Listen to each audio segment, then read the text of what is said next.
Yo no creo que hay que ver, por eso digo, un gobierno de eventual virtual, hipotético gobierno, presidencia Victoria Villarruel, yo no sé hasta qué punto puede llegar a tener una política soberana de verdad también, ¿eh? Eso tampoco una cosa es el discurso, otra cosa es lo que se puede hacer. No, totalmente. Bueno, y seguramente, trascendieron otros videos, otros materiales de la Derecha Fest, que después, si tenemos tiempo en el programa, los podemos ir repasando. Tenemos, ¿no? Tenés más cositas. Porque me hubiera gustado que trascendiera un poco más Y bueno, a mí de me hubiera información. gustado viajar a Córdoba para ir. Pero hubieras avisado, che.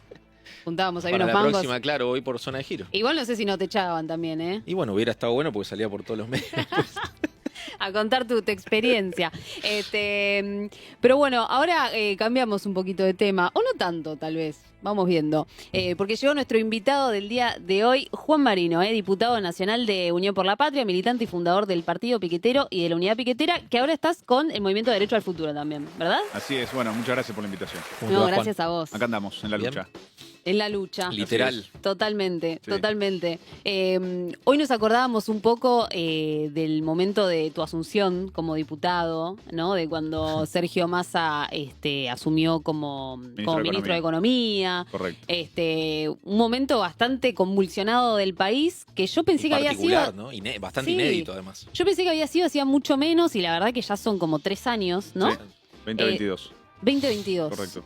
¿Cómo pasa el tiempo? ¿Qué te acordás vos de ese momento, el momento en el que te tocó asumir esa banca? Bueno, fue un momento importante para mí personalmente, para nosotros como partido piquetero, en el marco de Unión por la Patria, haber conquistado una banca en el Congreso Nacional fue una conquista importante y por eso la jura tuvo que ver con el compromiso militante con las compañeras y con los compañeros, la jura por el salario básico universal, la jura por la lucha obrera, por la lucha piquetera, por la lucha de la juventud, por la lucha de todas, todos y todes, que me parece que también fue una declaración de principio frente a un posterior gobierno de Javier Milei que vino a institucionalizar la transfobia, que vino a atacar al movimiento piquetero, que vino a atacar al movimiento universitario con su ataque a las universidades.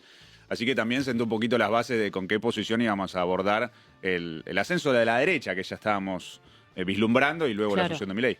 Claro, sí, en ese momento un poco se veía venir, pero yo creo que hasta el último momento del balotaje nadie estaba tan convencido ni tan seguro de que Javier Milei iba a ser el presidente de los y las argentinas. No, la hipótesis principal era la de polarización entre nosotros y Juntos por el Cambio. Después se transformó en un escenario de tercios y en ese escenario de tercios él logró entrar al balotaje. Nosotros ya veníamos advirtiendo en la campaña electoral por los informes que nos pasaban las compañeras y los compañeros de la militancia en los barrios que él tenía una alta intención de voto y nosotros ya habíamos advertido también el riesgo del triunfo de la derecha en un libro que sacamos, Estrategia Militante, aquí y ahora, Sí.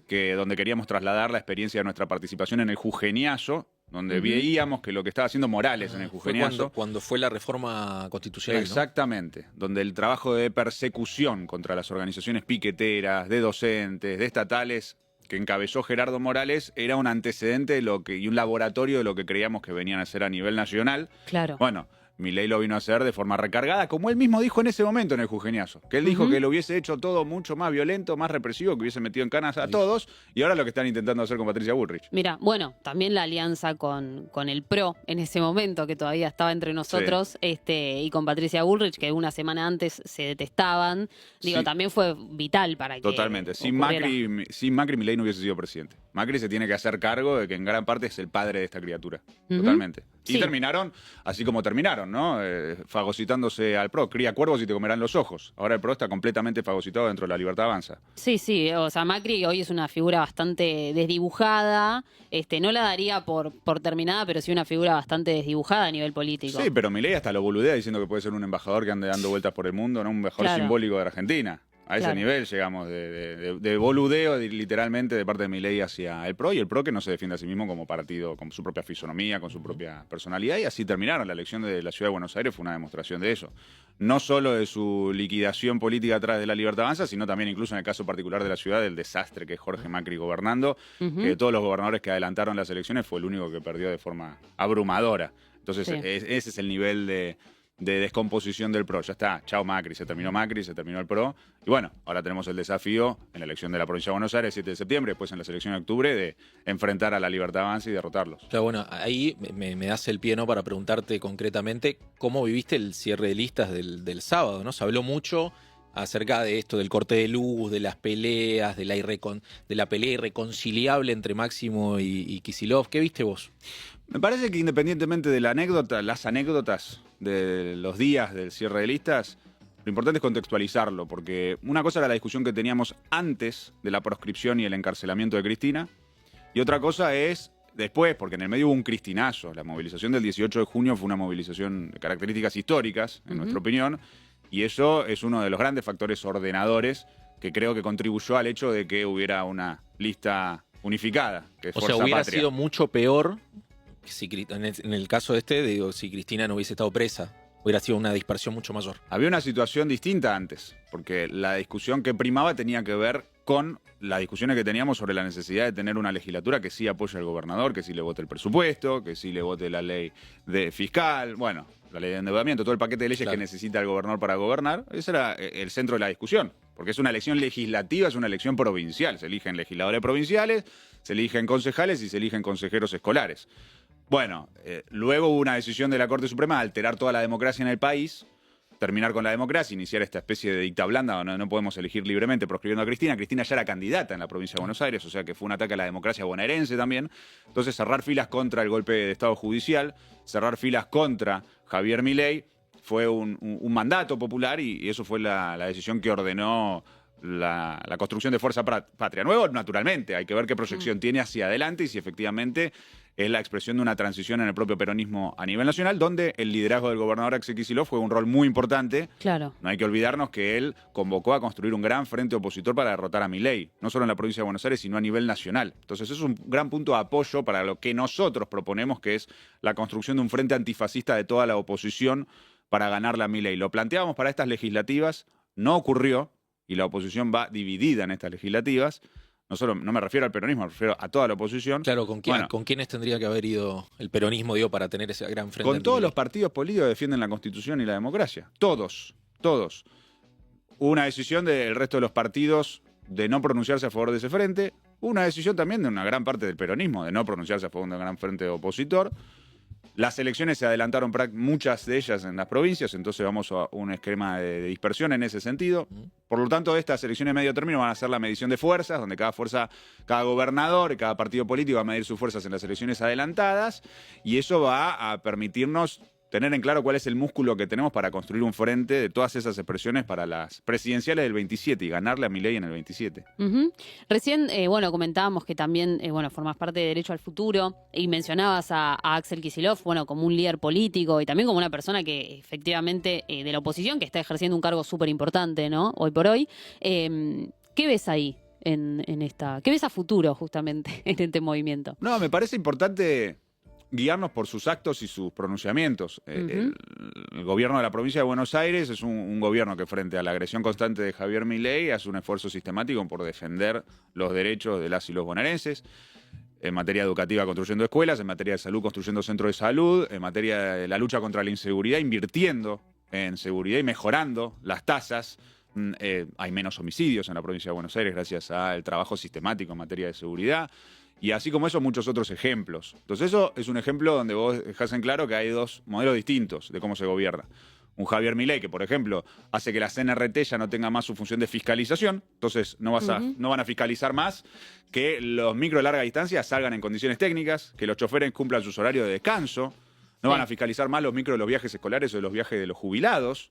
Eso es un riesgo, la motosierra mata. Combinarlo con Vialidad Nacional, que está vaciada, que la acaban de disolver, y por lo tanto no van a controlar el estado de las rutas, es un combo letal. Yo que soy de la generación que sufrió la tragedia de Ecos, me lo acuerdo muy patente, es muy grave esto. Bueno, eso es Milei. Del otro lado, Kicillof con otra orientación. Y a nivel nacional también con posiciones importantes. La posición de hoy de Axel contra Lamelas me parece importante, porque es construir una posición para decir, un próximo gobierno tiene que tener una actitud soberana frente a la actitud imperial de Trump y Estados Unidos, una actitud soberana en relación con lo de YPF. YPF es muy grave el hecho de que salgan los medios de comunicación que Caputo está teniendo negociaciones secretas con el fondo buitre Burford. para entregar parte del patrimonio nacional de una forma u otra, que no den ninguna explicación al respecto y que no haya una estrategia nacional para defender YPF. Y en cambio, Axel Kicillof, otras compañeras y otros compañeros nos pronunciamos a favor de la necesidad de que YPF sea defendida, que tengamos una estrategia para que YPF siga siendo Argentina. Bueno, esos son algunos ejemplos de cómo podemos construir las bases para un proyecto alternativo al de Milei. Bueno, recién analizábamos un poco el discurso de Lamelas y sobre todo, bueno, hay muchos puntos que son bastante graves de lo que él dice, pero analizábamos esta cuestión de que él apoya abiertamente la gestión de Javier Milei y deja asentado como que va a haber una próxima gestión, ¿no? Dijo en esta gestión y en la que viene, y también nos acordábamos de los dichos de Kristalina Georgieva, que el argentino tenía que votar bien, ¿no? Para que también haya una próxima gestión. ¿Qué ves ahí de las fuerzas internacionales apoyando a una gestión de Javier Milei hacia el 2027? Bueno, primero, y en relación con lo de Lamelas, hay que declararlo persona non grata en Argentina. No, es incompatible todo lo que dijo con la función diplomática de un embajador. Es inédito también, ¿no? Los embajadores inédito, de Estados Unidos siempre hablan, pero nunca escuchamos algo así. En este nivel. Y no solo es incompatible por una cuestión política, es incompatible desde el punto de vista del derecho internacional. Hay una convención de Viena que rige cómo debe ser la actividad diplomática y prohíbe este tipo de expresiones. Entonces, nosotros estamos presentando ahora mismo un proyecto de resolución del Bloque de Unión por la Patria para que la Cámara de Diputados lo declare persona non grata, para que exhorte al Poder Ejecutivo Nacional a que se lo comunique al gobierno de Estados Unidos, y nos vamos a comunicar con el Senado estadounidense para que no lo acepten como embajador estadounidense en Argentina. Esa es la acción institucional que nosotros estamos desarrollando ahora mismo. Uno de los planteos que dijo, y es lo que vos decías de la arena internacional, es esto de que él va a intervenir para evitar que tanto el país como las provincias se vinculen con China. Sí. Yo soy del grupo parlamentario de amistad con China, por lo cual a mí me parece estratégica y fundamental la relación entre Argentina y las provincias argentinas y la República Popular China. Es inaceptable lo que dijo el embajador, el potencial embajador estadounidense, que nosotros tenemos que rechazar su placet y sus cartas credenciales, porque el vínculo con China para Argentina es fundamental. Desde el punto de vista económico, es nuestro principal socio comercial, desde el punto de vista político y desde el punto de vista político en la geopolítica a nivel internacional. Porque es lo que vos decías, mientras tenemos un Trump con una vocación imperial, la revista Time directamente dijo que le hizo una entrevista y que él dijo que él quería tener una presidencia imperial. Y por eso dice que quiere anexar Panamá, que quiere anexar Groenlandia, el Canal de México se pasa a llamar Canal de América, el Golfo de México se pasa a llamar Golfo de América. Bueno, ahora directamente, después salió a decir que Gaza se va a transformar en un destino turístico colonizado por Estados Unidos. O sea, una presidencia imperial que se traduce en Lamelas diciendo que en Argentina él va a venir y va a intervenir en las elecciones, en el Poder Judicial para perseguir a Cristina y en la relación con China. En cambio, China tiene una actitud de defensa del derecho público internacional, de no intervenir en los asuntos internos de otros estados, de respetar las normas acordadas en la ONU después de la Segunda Guerra Mundial sobre la base de la derrota de los nazis, que son una conquista democrática de la civilización humana. Y por eso me parece que el vínculo con China no solamente importa desde el punto de vista económico en Argentina, importa desde el punto de vista a nivel internacional sobre si nos vamos a alinear con el fascismo, que es lo que está haciendo Milei con Trump, o sobre si vamos a defender la democracia y el orden público internacional conquistado sobre la base de la derrota de los nazis después de la Segunda Guerra Mundial. Sí, me da la sensación como de querer instalar en Argentina una agenda que no es propia, ¿no? Sí. Esto de la lucha contra el comunismo, de la relación con China y demás, como querer instalarnos ideas o principios que en realidad no van acordes a nuestra historia, a nuestra idiosincrasia. Pero por eso tuvimos la gran marcha del orgullo antifascista en Argentina. Yo pienso que eso fue un hito muy importante que no hay que pasarlo por alto. La del 1 de febrero. La del 1 de febrero, que tuvo que ver con el hecho de que Milei decidió alinearse, luego que asumió Trump, con Trump y Musk en el discurso anti-woke, en la institucionalización de la transfobia, en el discurso agresivo contra los inmigrantes. Y frente a eso una respuesta popular. En Estados Unidos que hubo manifestaciones multitudinarias y en Argentina que hubo la gran marcha del orgullo antifascista. Por eso cuando nosotros decimos frente antifascista registramos estos dos fenómenos. La necesidad de tener un frente político de todos los partidos que digan Argentina no se subordina a la agenda fascista de Trump y de Musk. Y por otro lado, los partidos políticos escuchamos esa enorme movilización popular que explícitamente dijo antifascismo y únanse para enfrentar esto, y le queremos dar un cauce político a ese movimiento popular que se moviliza en la calle de nuestro país. Te quiero llevar de nuevo a China. Me quedé con algo ahí, me parece interesante el tema. Bueno, vos estás muy vinculado también a la cuestión. ¿Cómo se puede pensar una relación con China que no sea una relación de subordinación. Vos decís que no hay posibilidad de que una relación con China sea de subordinación, porque los chinos tienen otra mirada, ¿no? Vinculada a lo geopolítico. Pero también es cierto que hay, no sé si decirlo intervención, pero sí incidencia en un montón de cuestiones económicas, ¿no? En la Argentina. ¿Cómo ves ese vínculo? Y si no ves que puede llegar a haber un problema futuro también ahí.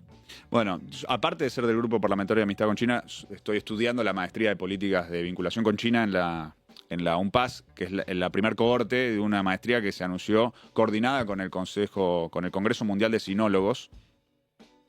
Fue un anuncio hecho entre el gobernador de la provincia de Buenos Aires, el embajador de China, por lo cual estoy estudiando con mucha profundidad las relaciones internacionales de China con otros países y específicamente la de Argentina con China. La pregunta que vos hacés es válida, porque aparte hay autores que ponen en cuestión, por ejemplo, lo que ellos denominan la trampa de la deuda en algunos países africanos que tienen endeudamiento con China, a lo que China responde que nunca a cambio de esa deuda exigió algún tipo de condicionalidad política a esos gobiernos. Otros dicen que el desarrollo de infraestructura bajo los convenios con China, también en algunos países, Sri Lanka, por ejemplo, puede generar una dependencia desde el punto de vista técnico, tecnológico, económico con China. Es cierto que hay dudas fundadas en relación con eso. Para eso es importante tener un gobierno soberano que defienda los intereses nacionales y que los acuerdos sean defendiendo el interés nacional. Uno de los grandes ejemplos de eso son las represas. Las represas que nosotros conveniamos con los chinos, con la República Popular China, iban a permitir incrementar en un 5% la producción energética en Argentina. Importante para la necesidad que tenemos de autoabastecernos de energía y de abaratar la energía en Argentina. Más con estos tarifazos impagables que está metiendo Javier Milei. Bueno, este gobierno frenó las represas y no había ninguna condicionalidad. Era un acuerdo económico donde nosotros teníamos que cumplir con con un endeudamiento que teníamos que repagarles a la parte china. Bueno, y no había ninguna condicionalidad de orden político. Y era beneficioso para ambos. Era beneficioso para los chinos porque las empresas chinas tenían un negocio, que era la construcción de las represas, y era para nosotros para poder tener esas represas, que hoy no contamos nosotros con la infraestructura, los medios técnicos para hacerlas por nuestros propios medios. ¿Qué era Zepernik una? Sí, Néstor Kirchner y Zepernik, exactamente. Las dos paralizadas. Ahora hay un reclamo de tanto la parte china de que haya un cumplimiento de la parte argentina, porque también hay compromisos, hay deudas asumidas, y también del gobierno de Santa Cruz, que le está reclamando al gobierno nacional que lleve adelante los medios administrativos para que las represas se construyan, porque eso son decisiones administrativas que dependen del Estado Nacional y que no está llevando adelante. Claro, como una cuestión ideológica que se pone por encima hasta de una racionalidad económica, ¿no? Sí. Un poco lo veíamos también con la cuestión de YPF, de que es una empresa que además le sirve al país, más allá de que estés ideológicamente de acuerdo o no. Pero ¿qué ves ahí de que la agenda ideológica, esta batalla cultural, está por encima hasta de la racionalidad económica a la que ellos hacen tanto alarde, ¿no? Sí. Y te diría que aparte hay intereses, porque no es solo un problema ideológico. Va de suyo que hay un problema ideológico. Ideológicamente Milei es anarcocapitalista, por más que su gobierno no sea anarcocapitalista. Su gobierno es un experimento fallido, fracasado. Un intento de neoliberalismo, porque tampoco se consolida como un modelo neoliberal. Es directamente un fracaso. No es que es un Menem que dura 10 años. Está fracasando ya en su primer año y medio. O sea, fracasó el desgobierno de Caputo Milei, tuvieron que ir corriendo apresuradamente al FMI y ahora les está fracasando el plan que acordaron con el FMI. No están cumpliendo con las metas de reservas y con distintas metas que habían acordado con el fondo. Entonces, vos decís, ¿el gobierno en sí mismo es un gobierno anarcocapitalista? No. Y de parte no depende que lo diga yo, lo dijo Hoppe, Hans Hermann Hoppe, que es el pope del anarcocapitalismo a nivel mundial, el discípulo de Murray Rothbard, hizo una conferencia diciendo que Milei, su gobierno, no es anarcocapitalista. Y yo escribí una tesis sobre esto, con la que aprobé el programa ejecutivo en escuela austríaca de la ESADE, que es la que le dio el doctorado honoris causa a Milei. Bueno, yo hice el curso, el programa ejecutivo, lo aprobé con 10, con un artículo sobre Hoppe diciendo que el gobierno de Milei no es anarcocapitalista. ¿Está la cuestión ideológica que son anarcocapitalistas? Sí, pero hay intereses. Y hay un interés muy específico de los monopolios estadounidenses y del deep state estadounidense y el Pentágono yanqui. Se expresó también en el intento que hubo, porque había un trabajo con China de hacer una plataforma multimodal en Río Grande para el comercio internacional, que se frenó por la presión de Estados Unidos. ¿Se acuerdan esas visitas que hubo de la general Richardson? Que Milei le puso el himno yanqui en territorio argentino. Bueno, todo eso tuvo que ver con una determinación de Estados Unidos de decir, no, acá los chinos no. Esto, la doctrina Monroe, América para los americanos, o sea, para los estadounidenses, y eso se expresa en las decisiones políticas de este gobierno. Es una subordinación a intereses de monopolios estadounidenses que se quieren quedar con los recursos naturales. Esto que habían dicho de crear el hub de inteligencia artificial, el polo de inteligencia artificial, Sí. bueno, era acordado con los monopolios estadounidenses y que tiene que ver con que, uno, todavía nosotros acá no tenemos regulaciones y dos, con que nosotros tenemos las condiciones acá para tener el desarrollo energético suficiente Claro. para abastecer ese polo de inteligencia artificial. Pero iba a ser en manos de los monopolios estadounidenses. Entonces, Claro. detrás de la parafernalia ideológica hay intereses y esos intereses son los de esos monopolios, que coinciden con la ideología de Milei, porque Milei está a favor de los monopolios.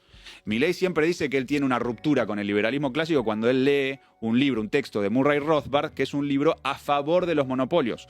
El liberalismo clásico históricamente está en contra del monopolio, a favor de la libre competencia. Bueno, Milei rompe con eso. Por eso- Incluso, y ahí se contradice en la práctica, siendo gobierno, cuando va en contra de Clarín. ¿Y por qué? Porque Y hay porque- intereses. por eso. Porque él defiende los intereses de Musk, porque él defiende los intereses de otro sector, que son los monopolios estadounidenses. Entonces, cuando uno se fija en los intereses que defiende, ahí queda claro después cuáles son los artilugios ideológicos que utilizan. Y aparte, o además, o sea, él dice que es anarcocapitalista y mientras tanto están sacando 5 decretos para que las fuerzas de seguridad nacionales, a cargo de Patricia Bullrich, te puedan detener sin orden judicial, espiar sin orden judicial, requisar sin orden judicial, armar todo un aparato de inteligencia paralelo sin control del Congreso, reforzando a las fuerzas de seguridad en sus tareas represivas. La represión estatal es contraria al anarquismo, por definición. Entonces, el hecho de que Milei se declare anarcocapitalista, Bueno, él dice que es no coincide con la minarquista en la situación del práctica, gobierno. ¿no? minarquista. Que sería Pero- el Estado solamente para la seguridad y para la Claro, justicia. pero el minarquismo es el Estado mínimo, no reforzar al máximo el aparato represivo Claro. contra la población. Entonces, de vuelta, todo zaraza, porque después ahora cuando gobierna, lo que hace es eso, hacer que Bullrich maneje un aparato de inteligencia paralelo y represivo y subordinarse a Estados Unidos. Y ser un fracasado económicamente, que eso también es muy importante. Sí, sí, sí. No, absolutamente. Y ahí me surge la duda o pienso en las encuestas, ¿no? Que igualmente las encuestas no siempre son la pura verdad, ¿no? Son aproximaciones, sondeos, demás. Sin embargo, sigue teniendo mucha imagen positiva el gobierno de Javier Milei entre los votantes, ¿no? Ya yéndonos de las esferas de poder, digo, bajando a la calle todos los días, la gente lo sigue apoyando mucho, ¿no? ¿Qué crees que ve la gente ahí, en un gobierno como el de Javier Milei, para todavía seguir sosteniendo esa esperanza o expectativa, tal vez, de que las cosas van a estar mejor? Me parece que hay varios factores. Hay un primer factor que tiene que ver con la inflación. O sea, a Milei lo votaron para que baje la inflación. Él dijo que venía a terminar con la inflación. La gente no entendió que el problema de Argentina era el FMI. La gente entendió que el problema era la inflación en sí misma, sin ver que hay más inflación por responsabilidad del FMI, y por eso lo votaron a él. Esa promesa de ir bajando la inflación es lo fundamental que le sostiene cierto nivel de aprobación en las encuestas, que habrá que medir ahora cuando tengamos las elecciones legislativas. Después hay otro problema. Bueno, y paréntesis en relación con ese punto. Vamos a ver cuánto le dura lo de la baja de la inflación. Porque están manteniendo baja la inflación porque se están quemando todas las reservas. Sí, mantener el dólar fijo. Ya se quemaron 44% del desembolso del fondo. En mayo solamente, la formación de activos externos, o sea, la fuga de capitales, fue más alta que todo el promedio de 2018-2019. O sea, peor que en la crisis del macrismo. Por eso nosotros, cuando Caputo firmó el acuerdo con el FMI, dijimos, esto va a ser peor que 2018, ¿eh? Peor que 2018, y ya está empezando a pasar. Entonces, y el fondo ya le está empezando a decir, el tipo de cambio lo tenés retrasado. Tenés que habilitar la devaluación. Y cuando ocurra esa devaluación, va a haber otro salto inflacionario. Entonces, vamos a ver cuánto le dura lo de la baja de la inflación. Después hay otro problema que es, de nuestro lado, ¿qué alternativa ofrecemos? Porque también tiene que haber una alternativa que genere la expectativa, la esperanza, la confianza para decir, bueno, lo sacamos a Milei, ¿a quién ponemos? Y ahí es donde está la crisis en la que está la oposición. Existe una crisis de la oposición en la Argentina. No es que acá no ha pasado nada en la oposición. Y esa crisis de la oposición hay que resolverla. El MDF es un principio de solución. Es un principio de solución. Sobre todo por el planteo del gobernador Kicillof de armar un frente de toda la oposición para ganarle a Milei. Nosotros, como partido piquetero, en abril del año pasado sacamos un libro que son las tesis de abril, que todo el que esté mirando las puede buscar, o nos pueden escribir al WhatsApp y se la mandamos, que es 1131435434. Muy bien, después lo Así que- ponemos acá en el Ahí va. graph. Nos mandan en el WhatsApp, les mandamos el libro, tesis de abril, nuestro planteo para derrotar a Milei. una propuesta para reordenar a la oposición, porque nosotros ya advertíamos ahí, también hay una crisis en la oposición, también hay bronca popular en la oposición. Yo lo mido en todas las manifestaciones, con la gente que está en la marcha que me dice, basta, únanse, júntanse, veamos cómo hacemos para frenarlo, veamos cómo hacemos para derrotarlo, no puede ser esto que está pasando.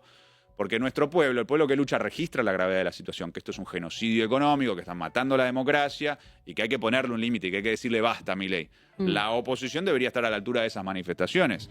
Entonces, para eso, bueno, tiene que haber una estrategia opositora para derrotar a Milei. Nosotros tenemos nuestra propuesta en las tesis de abril. Y eso es lo que hace falta también para que haya una confianza de la población en querer ir a votar y en querer ir a votar contra Milei. Y no es medio ahí contraproducente. Se habló mucho, ¿no?, estos últimos días de las candidaturas testimoniales, ¿no? Creo que en el plano, por lo menos en el oficialismo provincial, ahí la candidatura principal va a ser la de Verónica Magario, vicegobernadora, en la tercera sección. ¿Eso no es contraproducente para interpelar? No me consta que sea testimonial la candidatura de Verónica, tampoco la de Cato. Además, entiendo que el gobernador propuso que sean las cabezas de la primera y de la tercera sección electoral porque son dos compañeros, una compañera y un compañero que tienen una buena medición electoral en la provincia de Buenos Aires. Por lo cual no veo que haya una... Yo lo decía por la supuesta testimonialidad, pero también porque siguen siendo las mismas caras. Bueno, pero de vuelta, son compañeros que, a juzgar del gobernador, que maneja probablemente mucha mejor información que yo sobre las encuestas en la provincia, sobre la opinión popular en la provincia, son compañeros que tienen una alta intención de voto. Entonces son compañeros que generen un rechazo, una apatía. Incluso te diría en el caso de Cato Pois, es un ministro que labura sistemáticamente. A pesar del boicot del gobierno nacional que ha desfinanciado toda la obra pública, está colocándose al hombro el desarrollo de la obra pública con financiamiento provincial. Y bueno, el gobierno de la provincia de Buenos Aires, con Cato a la cabeza en ese sector, sigue construyendo obra pública. Y es muy importante, y eso los vecinos y las vecinas de la provincia de Buenos Aires lo ven. Entonces, no, en ese sentido no me parece que sea un problema. Sí te diría que hay otros problemas que generan desilusión o que generan frustración, que es el internismo permanente, que en vez de estar colocando la atención y la energía en juntarnos todos para derrotar a Milei, estamos con internas expuestas a cielo abierto que no están orientadas en discutir cómo derrotar a Javier Milei. Y eso a la gente le da bronca. Nos dicen literalmente, dejen de pelearse y júntense para ganarle a Milei. Bueno, yo creo que eso hay que escucharlo. Nosotros lo planteamos en ese sentido en las tesis de abril, dijimos basta de internismo, hagamos externismo, o sea, juntémonos los que venimos a Unión por la Patria, vayamos a buscar a otros aliados para aislar a Milei y ganarle. Y el gobernador, cuando planteó hagamos un frente opositor contra Milei, también hizo un planteo en ese sentido, que el resto de las dirigentes y los dirigentes se tendrían que pronunciar. Sí, bueno, también en relación a lo que decía Pedro y lo que comentabas recién, la cuestión de la apatía política, ¿no? La cantidad de gente que no está yendo a votar. Sí. Se decía un poco que también estas caras conocidas que tienen mucha intención de voto, era también como para poder pujar en ese sentido, bueno, que la gente se presente a votar y demás. Sí. ¿Cómo es la cuestión del ausentismo electoral? Bueno, es esto que decíamos, porque muchas de esas compañeras, esos compañeros, esas vecinas y vecinos, esos laburantes que no están yendo a votar, es gente que nos votaba a nosotros antes que votó o a Unión por la Patria en su momento, o al Frente de Todos, y ahora no está yendo a votar. Entonces yo creo que hay ahí una función de recuperar la tarea militante de ir a buscar a esas vecinas, a esos vecinos, a esas trabajadoras, a esos trabajadores, para entusiasmarlos y convocarlos al voto. Y esa dinámica militante hay que recuperarla, no está garantizada, ¿eh? Una de las cosas que nosotros planteamos en el plenario fundacional del MDF fue la necesidad de que el MDF sea un instrumento militante. O sea, que más allá del proceso electoral, sea un instrumento a favor de agrupar a la militancia, sus multisectoriales, sus plenarios, sus reuniones, en los lugares de laburo, en los lugares de estudio, en los barrios, y que desde ahí vayamos a buscar a nuestro pueblo, a hablarle a nuestro pueblo, a dirigirnos a nuestro pueblo. Del otro lado tienen un aparato comunicacional orientados sistemáticamente a atacarnos a nosotros y a defender al gobierno, la mayoría de los medios de comunicación, el trabajo que hacen en redes sociales, no tienen militancia, no la tienen. Nosotros tenemos la militancia, pero la militancia necesita una organización, necesita un norte, necesita una estrategia y necesita saber cómo y qué ir a discutirle a nuestro pueblo. Y si nosotros logramos eso, es muy probable que logremos volver a concitar la atención, la expectativa, la esperanza de nuestro pueblo y lograr que vengan a votar, superar esa apatía. Nosotros apostamos a eso. También es un llamado que le hacemos a la gente que marcha. Porque así como tenés apatía en las elecciones, tenés las marchas más grandes de la historia de las últimas décadas en Argentina. Desde que yo milito, las marchas contra Milei son las más grandes de las que yo tengo memoria. Entonces, todas esas compañeras y todos esos compañeros que vamos a las marchas, todas y todos después, ¿somos militantes? Después de eso, ¿vamos a recorrer el barrio, a hablar con la vecina, a hablar con el vecino? Vamos en el lugar de laburo y empezamos a organizar la comisión interna, la reunión con los compañeros de laburo, o en el lugar de estudio, el centro de estudiantes, organizar esos espacios de poder popular. Me parece que esa es una tarea importante, que cada luchadora, cada luchador se transforme en militante político y se reúna con compañeros y compañeros de distintas organizaciones que militen en la organización que quieran militar. Nosotros ofrecemos un puesto de militancia y de lucha en el partido piquetero. ¿No te gusta el partido piquetero? Tenés un montón de otras opciones. Ponete a militar y con eso nosotros vamos a poder lograr tener mejores condiciones para superar esta apatía y que nuestro pueblo concurra masivamente a las urnas y le ganemos a Javier Milei. Sí, completamente. Ahí el terreno digital también es un espacio al que hay que disputar. Sí, sí. Por eso es un laburo muy bueno el que hacen ustedes. Es un laburo muy bueno el que hacen muchas compañeras y muchos compañeros que están haciendo un esfuerzo sistemático para disputar en las redes sociales. Bueno, nosotros mismos también hacemos un intento combinando nuestra militancia del Partido Piquetero con nuestra actividad en el Congreso Nacional, la mía como diputado nacional. Muchas veces me han dicho, ¿por qué los diputados no salen a explicar más lo que pasa en el Congreso, cómo se conecta lo que pasa en el Congreso con lo que pasa en la calle? Entonces nosotros hacemos un esfuerzo sistemático para que las redes sociales sean un instrumento para establecer esa comunicación. De hecho, la conexión entre el Congreso y la calle es algo que nos ha permitido lograr grandes conquistas. Por ejemplo, el hecho de que lo de los jubilados se haya convertido en una causa de todo el pueblo y que haya ganado legitimidad social nos permitió lograr votar en el Congreso el restablecimiento de la moratoria y el aumento para los jubilados. Lo mismo lo de las personas con discapacidad, que sus familiares y las personas con discapacidad hicieron un gran movimiento de lucha, lo articulamos en el Congreso y logramos una mayoría opositora y votamos la emergencia en discapacidad. Entonces, eso lo conecto con la cuestión de las redes y de la comunicación, porque me parece que las redes sociales, al menos en nuestro caso, en el terreno de la lucha política, son un instrumento muy importante y muy valioso para establecer esa comunicación directa con nuestro pueblo y favorecer este proceso de organización y de militancia. ¿Crees que se subestimó mucho eso en los últimos años? Del lado nacional y popular.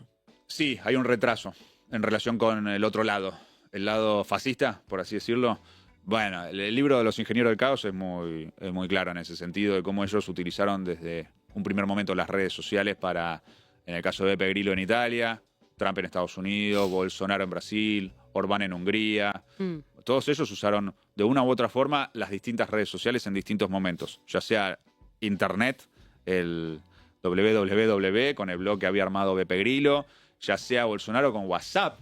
O sea, En el 2018. Sí, la sofisticación que tuvo la campaña de Bolsonaro por WhatsApp en ese momento fue muy elevada. Hubo mucho recurso colocado en esa campaña de desinformación. Ellos tenían geolocalizado y identificado a cada persona y a cada persona le mandaban un mensaje específico para convencerle a votar a Bolsonaro en función de lo que consideraban que iba a servir. Entonces mandaban con mensajes abiertamente contradictorios entre sí, pero direccionados directamente para conseguir el voto de esa persona.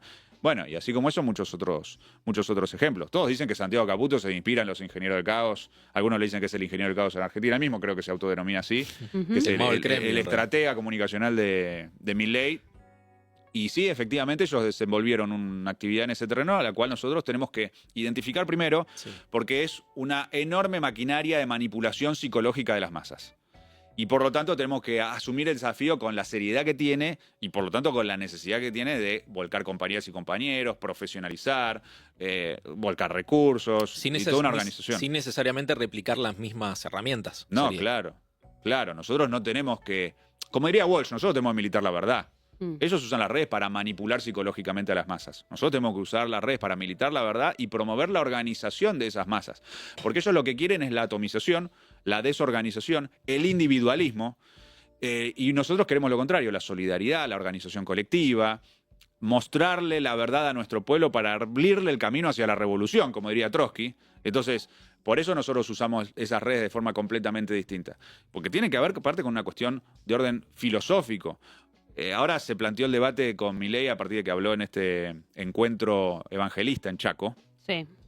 que fue muy clarificador sobre la naturaleza antisocial de su orientación, porque él volvió con el chacarrillo este de que la justicia social es anticristiana, contraria a los principios de la Biblia, y eso no es algo que se le ocurrió a él, eso es algo que elaboró Huerta de Soto en una conferencia que hizo en el 2017 en respuesta al Papa Francisco. Porque el Papa Francisco había hecho una expresión pública en contra de los libertarios, diciendo que, literalmente, que los libertarios son antisociales, individualistas y egoístas. Y frente a eso salió Huerta de Soto a armar una ideología para enfrentar al Papa Francisco. Dios es libertario. Diciendo que Dios es libertario. Yo hice una publicación diciendo pretenden privatizar a Dios. Es una cosa muy osada y solo un bruto puede decir que Dios es libertario. Porque yo que soy ateo y marxista, te digo que sé que la naturaleza de Dios es universal, por su propia naturaleza. No es ni libertario ni ninguna otra cosa, es universal. Entonces, nosotros, como ateos y marxistas, tomamos una definición clara en ese sentido. Estamos con el Papa Francisco, con la hermandad, con la fraternidad y con la solidaridad contra el individualismo, el egoísmo y el carácter antisocial de los Milei de este mundo. Y eso se expresa también en el trabajo en redes sociales que nosotros promovemos. Por ejemplo, ayer yo saqué un video firmado junto con la Junta Interna de la CNRT demostrando lo que están haciendo, quitándole la fiscalización y la gravedad que eso tiene. Ese es un solo ejemplo. O el otro día nos juntamos con los electrodependientes en la Cámara de Diputados y tratamos de hacer materiales para las redes sociales que tengan capacidad de viralización para mostrar que el gobierno no les está renovando el registro a los electrodependientes, que necesitan ese registro para tener un subsidio, para no tener que pagar la luz, porque no pueden pagar la luz, porque gastan tanto de luz, porque son electrodependientes y su vida depende de eso, que necesitan eso, que es una ley que se conquistó con la lucha de los electrodependientes bajo el macrismo y que este gobierno no está cumpliendo. Entonces, son ejemplos de las causas populares que nosotros buscamos mostrar en las redes y el llamado a la organización que nosotros buscamos en las redes. De hecho, nosotros hacemos un llamado explícito a que lo de las redes esté conectado con la organización militante. Y lo repito, a sumarse a militar. Los que quieran en el partido piquetero, en el partido piquetero. Los que quieran en el MDF, en el MDF. Los que quieran en la Cámpora, en la Cámpora. Los que quieran en el PCR, en el PCR. Pero sumarse a militar. Para eso tiene que estar a disposición las redes sociales. Sí, absolutamente. Me quedé con esta cuestión del fascismo, ¿no? Que surgió en la charla. ¿Qué le dirías a los que sostienen que es un error decir que el gobierno de Milei es fascista? Mismo, ni siquiera gente, demasiado opositora, gente más institucionalista, que te dice, bueno, fue un gobierno electo democráticamente, es un gobierno que todavía tiene mucho apoyo popular. ¿En qué sostenés vos esta cuestión de decir que el gobierno de Milei es fascista? Bueno, el fascismo no significa que no tenga apoyo popular. De hecho, Hitler ha ganado elecciones y contaban incluso con un grado de movilización de la pequeña burguesía en sus países, Alemania, Italia, masivo. Entonces, eso no es la definición. Para nosotros lo fundamental a la hora de definir el carácter fascista de la orientación de Milei, porque ideológicamente Milei es anarcocapitalista, que es una corriente distinta al fascismo, no es fascismo. Está vinculada a los libertarios de Hayek. Hayek es una escuela libertaria que no es ni fascista ni tampoco comunista, así se define él mismo. Entonces, desde ese punto de vista, no es fascista, pero cuando uno analiza su posicionamiento, sobre todo internacional, es cuando uno puede decir, bueno, está alineado con el fascismo. Y sobre todo con la asunción de Trump. Eso es lo que marca un punto de quiebre. Claro. Por eso nuestro pueblo fue tan sabio al decir marcha del orgullo antifascista. Porque es lo que yo le decía antes. O sea, ¿qué es lo que define al fascismo en primer lugar y antes que nada? El anexionismo. Eso era el fascismo de Hitler, que tuvo su Anschluss, como lo quiere tener ahora Trump con Groenlandia, con Canadá, con Panamá. Que nuestro presidente, que es un presidente latinoamericano, no diga nada, que el presidente de Estados Unidos dice que se quiere anexar Panamá, que es nuestra región, es gravísimo. Y por el contrario lo quiere replicar con esto de la institucionalización de la transfobia. Porque el discurso de Milei, cuando identificó homosexualidad con pedofilia, que es una barbaridad, no es solamente esto de la batalla cultural. Se asocia después a las medidas institucionales, la eliminación del INADI, la eliminación del Ministerio de la Mujer, bueno, la agresión constante en redes sociales, lo que hicieron con la agresión al diputado Esteban Paulón, que repudiamos esa agresión, claro. Donde, en línea con lo que dijo Milei, trataron de asociarlo a él personalmente con la pedofilia, gravísimo.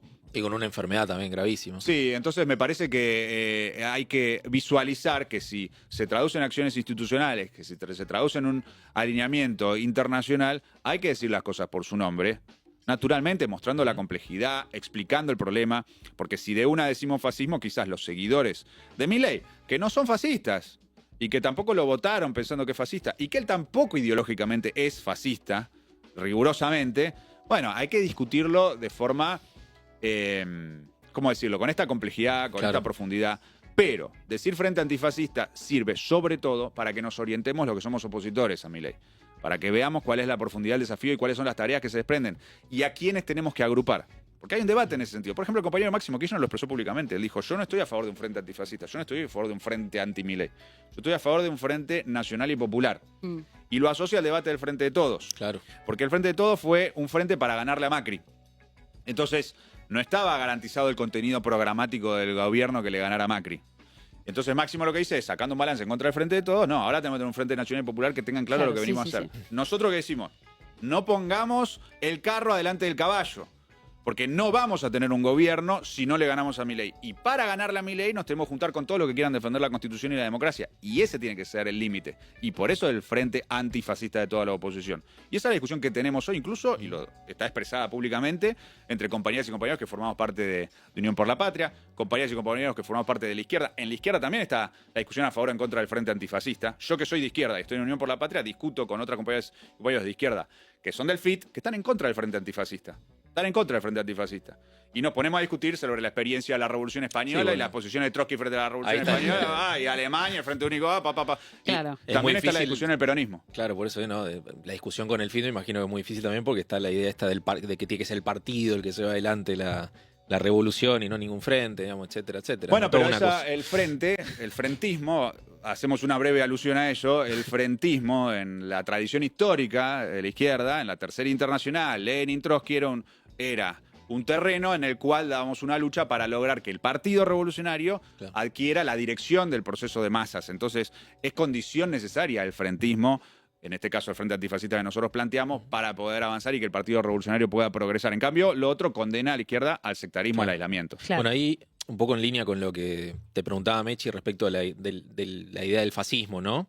Que está bien lo que decís vos, que va más allá de la mera etiqueta, pero que en términos quizás concretos, en términos de estrategia, si uno piensa que este régimen está, o por lo menos este gobierno, está por fuera de la lógica legal, ¿no? Sí. Que no sé si es lo mismo, ¿no? Hay que ver también si es lo mismo estar por fuera de la lógica legal a partir, por ejemplo, de lo que pasó con Cristina, etcétera.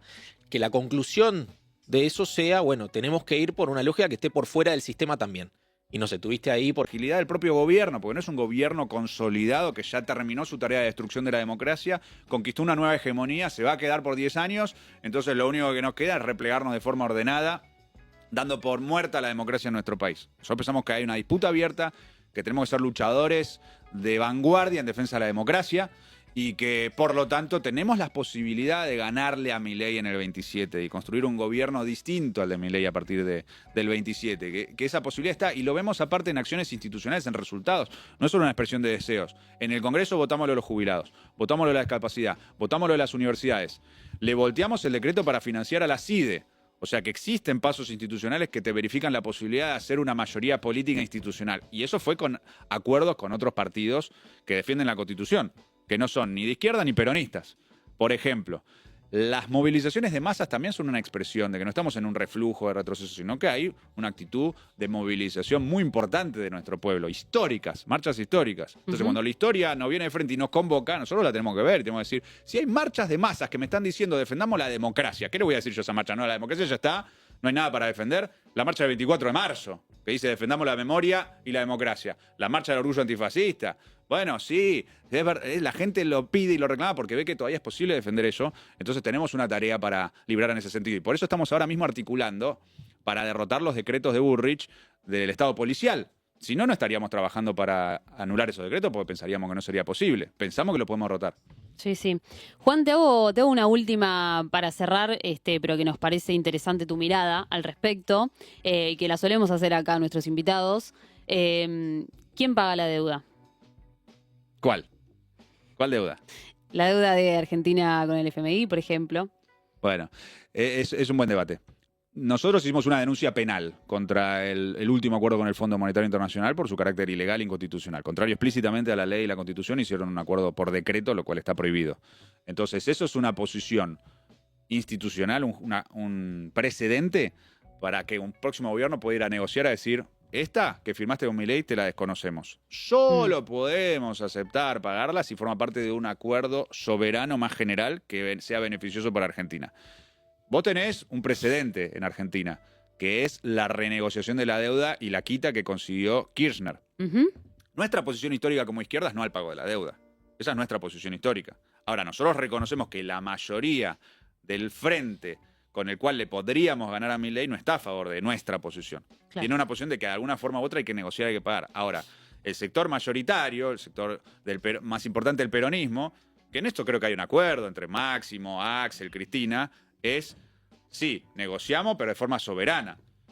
Estuvimos en contra del acuerdo de Alberto porque era un acuerdo que no implicaba una renegociación soberana, porque solamente pateaba para adelante los mismos vencimientos de Macri. Entonces, por eso no estuvimos de acuerdo y por eso estuvo bien Máximo cuando se fue de la jefatura del bloque en ese momento. Entonces, esas compañeras, esos compañeros, que son los que ocupan una posición mayoritaria en nuestro frente, es importante que nos expresen, nos planteen cuáles son las distintas formas a través de las cuales se podría lograr ese acuerdo soberano. Hoy vos mirás lo de Néstor y decís, eso ya es una utopía. Si te parece una utopía lo nuestro, de la izquierda, de no al pago de la deuda, lo del propio Néstor, que fue un pago con quita, en cuota, de una forma... Menor, además, menor, en comparación ahora, ¿no? Bueno, eso que pasó, incluso eso hoy te parece hasta una utopía. Bueno, tenemos que discutir cuál es el acuerdo soberano que podemos lograr en materia de deuda externa. Clarísimo, Juan. Muchísimas gracias por venir acá a Zona de Giro. Gracias por la invitación. Nosotros nos vamos a una muy breve tanda y volvemos con más programa, por supuesto.